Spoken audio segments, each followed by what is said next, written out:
Without further ado, I want to invite our first speaker from here in Tokyo.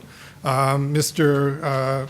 Kenichiro Tachi is Director of International Coordination of River Engineering in Japan's Water and Disaster Management Bureau, which is part of the Ministry of Land, Infrastructure, Transport, and Tourism.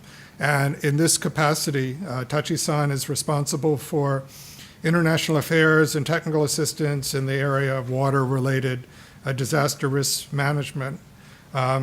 He's been with the ministry since 1998 and has dedicated himself to water and river management for more than 15 years, including being engaged in research, planning, design, and implementation of civil works related to river management, and including responsibility for several years as head of integrated river basin management for one of Japan's Class A rivers. So he's had the experience as a planner and as a practitioner. And I want to give the floor to Tachi-san to give us an overview of lessons from Japan on fighting urban flood disasters. So Tachi-san, over to you. Thank you very much. It's okay. My name is Kenichiro Tachi from the Ministry of Land, Infrastructure, Transport and Tourism, or MLIT of Japan. And I'm in charge of the international affairs of the Water and Disaster Management Bureau, which is in charge of the overall flood risk management in Japan, and including the policy development to the actual implementations in some of the rivers, main rivers in Japan. So today, well, what I'm asked today is to give some information on the lessons from Japan and to motivate the discussion later on. Okay. The first, let me explain a little bit about the background or the land use of Japan. As you can see on the top, there's a figure about the land use or proportion of areas. On the third line, you can see that we have about 10% of areas below flood water level, which is very prone to flooding. And within that 10%, about half of population, or the 75% of assets concentrated. So you can see that we are most of the assets and people live in a very susceptible area to flooding. And the figure below shows that the cross-section of Tokyo, which is one of the largest mega cities in the world. As you can see, the Tokyo, the big city, is below the flood water level. So we have to protect them from the flooding with levees and other structures. So how the situation became like this? This figure is from the Tokyo Metropolitan Government. It's about the change of the population in Tokyo metropolitan area up to 2014, since the 1956. As you can see, there's a big growth of population in 50s to 60s, 70s. So, at that time we had a very rapid growth of the economic development. So lots of people gathered to the urban area to get a job or to seek for a better living. So that caused a lot of problems in urban areas in Japan. This figure also shows how the urbanized area expanded through the times. The left one is in the 19th century, the urbanized area in Tokyo was very limited. But as time passes, the urbanized areas expanded. As you can see on the left, on the right, it's the urbanized area in Tokyo is far more far larger than before. Okay. So it caused a lot of problems. One of them is the environmental problems, like the pollution, water, and so on. So we have to face these issues, as it was a very urgent issue at that time. And also, another big issue was the urban flooding. Okay. So how do we address that issues? Fortunately, we haven't experienced a big flood disaster in the last decades. Do you know why it is? It owes a lot on the structures investment, which was done before the rapid development occurred. The picture, you can see the arrow saying that Arakawa Floodway completed in 1930. It was a big flood discharge channel. It's a man-made channel. And it was prepared and completed before the rapid urban development started. So it works to protect the densely populated Tokyo area from flooding right now. So one of the first priority, or my first message or the lessons from Japan is the most effective ways to address flood disasters are structural measures to prevent inundation. It's definitely, it is. The structural measures mean the one like increasing flood flow capacity of rivers by expanding the river channel or making levees, or the increase of flood store capacity in the upstream, like construction of dam and so on. And such basic infrastructure lays foundation for sustainable economic growth, like in Tokyo. So ex-ante investment certainly pays in the long run. As you can see, this is the present picture of Arakawa floodway in the low-lying area of Tokyo. As you can see, on both sides of the river channel, it's densely populated and lots of assets concentrated. But this channel was constructed before the development started. So if we were later, the flood channel couldn't have completed. So early stage investment sustains development. The Tokyo's prosperity largely relies on this basic infrastructure. That is the key point I have to emphasize first. But it's not always easy to implement such big investment. This is a picture of Japan. The above one is the past, 1969. There are lots of houses. They are illegal settlements along the rivers.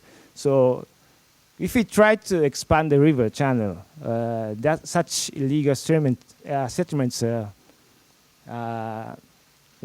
avoid the smooth implementation of such works.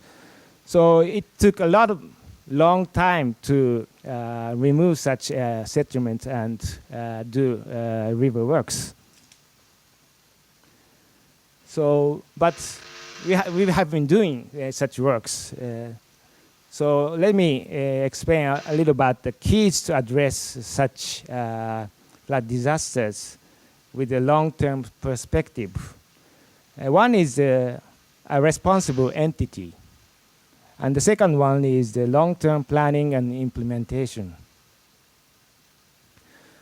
The first slide shows the responsible entity. In Japan, we have so-called infrastructure managers. In the case of river management, it's river managers or river administrators. I used both words in this slide because of the translation, but it means the same. So the river managers are designated to be responsible for river systems in Japan. So for the Class A river systems, larger river systems, the Ministry of Land, Infrastructure, Transport and Tourism, or the national government is in charge of the managing the river. And for smaller ones, the prefecture government and the municipalities are responsible for the management. Okay.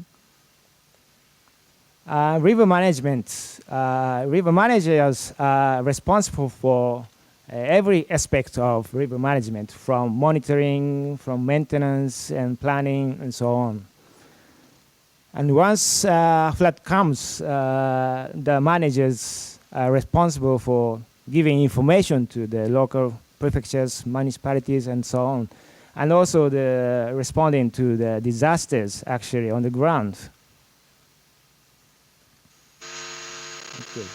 The second point for the improvement, which would take a very long time,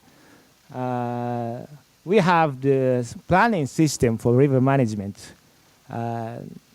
We have two-stage system of planning. One is a long-term fundamental river management policy, which seeks to have plan long-term goal for the river management, river improvement, like once in 200-year flooding capacity or so on.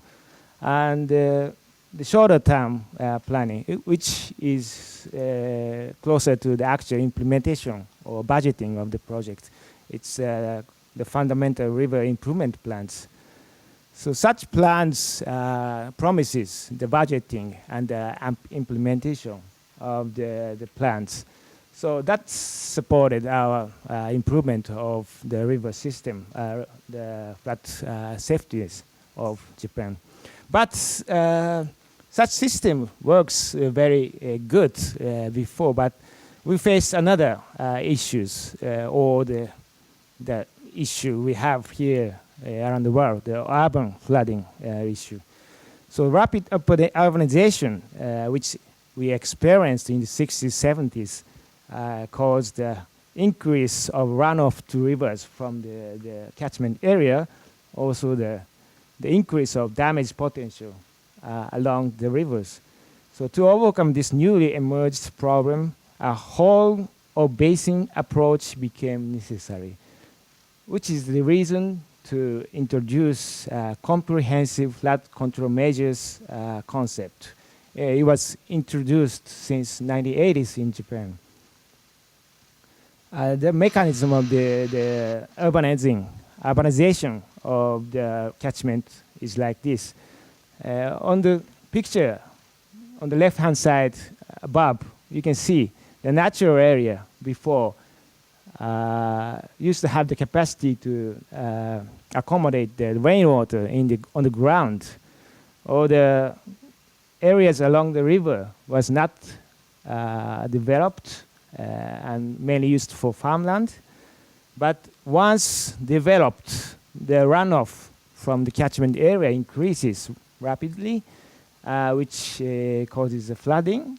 And also the areas along the river is filled with houses, and it's heightened the potential of damage. But the system, the basic system of designating one single manager for river management became not enough to tackle this issue, because the river managers basically are responsible for managing rivers. But to tackle this issue of urban flood disasters, the catchment areas must be involved in. So we started the initiative to involve lots of stakeholders along the river, which is like local governments and residents and so on. So this is the concept, or the parts that makes the comprehensive flood control measures in Japan. So it's not only focused on the river management only, but also the lots of various measures in the catchment areas to stop the runoff, to increase or to alleviate damage from flooding. Okay. So this figure also shows the content of comprehensive flood control measures. The first thing is the so-called structure measures, ordinary measures like river channel expansion or construction of dams and so on, which physically prevent the inundation occur when flood comes. And the second one is the measures in river basins. It's mainly focused on preventing the runoff from the developed area to enter the rivers, like maintaining urbanization control areas or conservation of fields, or installing river reservoirs or rainwater tanks and permeable pavements and seepage pits and so on. Lots of measures are done in the catchment area. Okay, and the measures cannot be done directly by the river managers, but it must be done by residents and municipalities and so on. And third one is measures to alleviate damage. Although we implement a lot of works in the number 1, number 2 measures, we cannot perfectly avoid the flood disasters. So one of the important things, aspects of the measures are the measures to reduce the damage once disaster occurs. So it's like establishing the evacuation warning system and maintaining SIBO system. SIBO is a Japanese word for flood fighting, or the actions taken when flood comes to prevent the flooding by local residents and so on. And also the promoting awareness of local residents are very important aspect of this part. But such measures, which is scattered around the catchment area, it's not difficult to implement, because there are lots of stakeholders, relevant organizations involved in these works. So this figure shows how we are trying to actually implement such measures. These figures, it has 2 pillars. On the left-hand side, structural measures. On the right-hand side, non-structural measures. And also, we are looking at both river flooding and also the flooding or pluvial inland flooding from rainwater, which is the river flooding is on the above, and the inland water flooding is below the figure. Also, we have 4 related laws. Number 1 is a river law to manage the river, which is on the left-hand side above, and flood fighting law, which focuses mainly on the mitigation of flood disaster damage, like designation of flood-prone area and so on. And also, on the left-hand side below, we have sewage law to manage the sewage system, to drain water in the urban area. And also, on the right-hand side below, we have city planning law, which plays a very important role in this system. And 4 laws have each manages to deal with the law. So it's sometimes difficult to connect them.